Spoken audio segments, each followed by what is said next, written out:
Kamusta po kayo? Bago po ang lahat, first things first.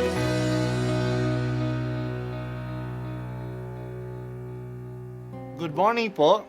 Sinisimulan po natin ngayon ang first things first.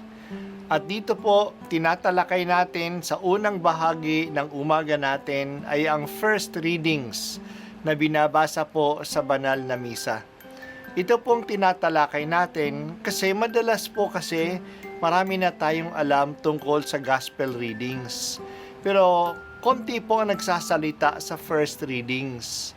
Pero ang first readings, bahagi din po yan ng Biblia, ng banal na kasulatan.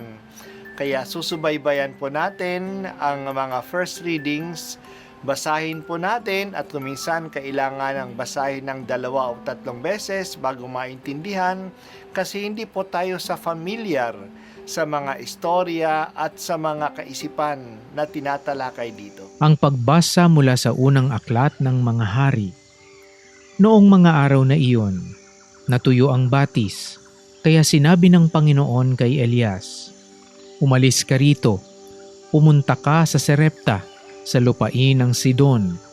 May inutusan akong isang balo na magpapakain sa iyo roon." Pumunta nga siya roon. At nang papasok na siya sa pintuan ng lungsod, nakita niya ang balo na namumulot ng panggatong.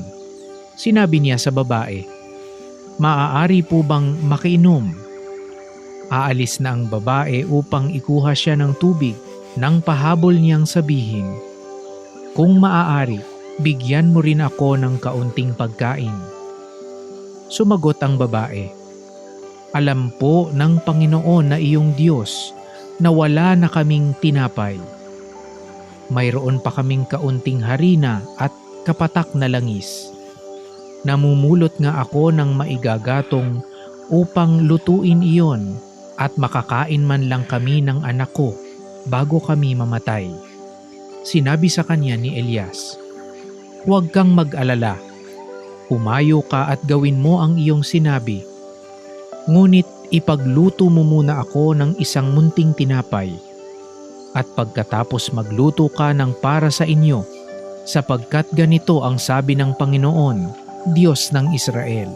Hindi ninyo mauubos ang harina sa lalagyan, at hindi rin matutuyo yaong langis sa tapayan, hanggang hindi sasapit ang talagang takdang araw, na ang ulay marapating papatakin ng may kapal." Ginawa nga ng babae ang utos ni Elias at sila'y kumain, si Elias at silang mag-ina.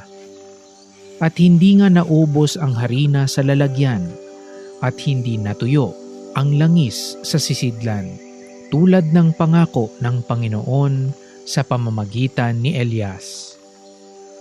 Ang salita ng Diyos. Salamat sa Diyos. Tumagal ang tagtuyo at naging matindi ang init. Natuyo ang batis ng karit na pinagkukunan ni Elias ng tubig. Pero hindi siya pinabayaan ng Diyos. God is a provident God. He provides for our needs. Kaya may plan B siya. Pinapunta niya si Elias sa Sarepta, sa lupain ng Sidon. Ito ay sa labas na ng kaharian ni Akab, para hindi siya mahuli ng hari. Ang magbibigay ng pagkain kay Elias ay hindi isang mayaman, kundi isang balo na walang kakayahan.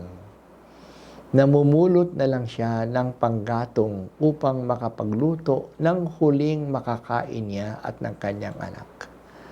Kahit na mahirap ang balo, siya ay generous. Noong humingi ng tubig si Elias, agad siyang umalis para maghanap ng tubig para sa kanya. Tandaan natin, ito ay tagtuyo. Mahirap maghanap ng tubig, pero handa niyang gawin ito. Humingi din si Elias ng pagkain, pero hindi na niya ito matutugunan kasi wala na silang pagkain. Pero kahit na sa ganyang kalagayan, inuna pa niya si Elias kasi naniwala siya na hindi mawawalan ng langis at harina ang kanyang mga lalagyan. At nangyari nga, Nabuhay silang tatlo sa buong panahon ng tagtuyo. Palagi silang may pagkain.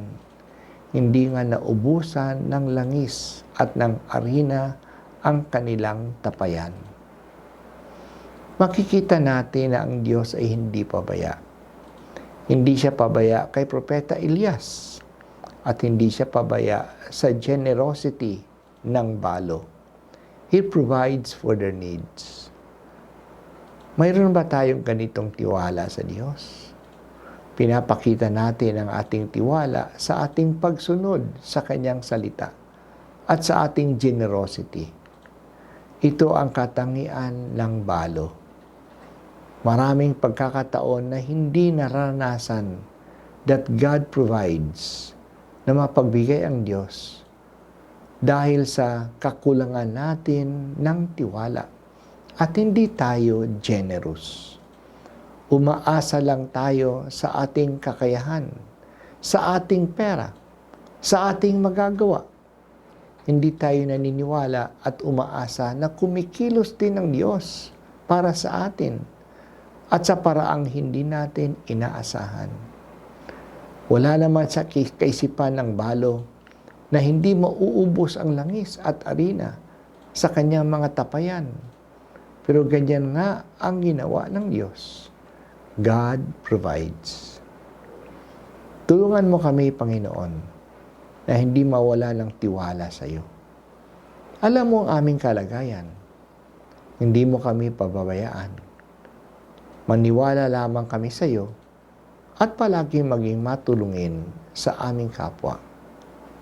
Hindi mo kami pababayaan.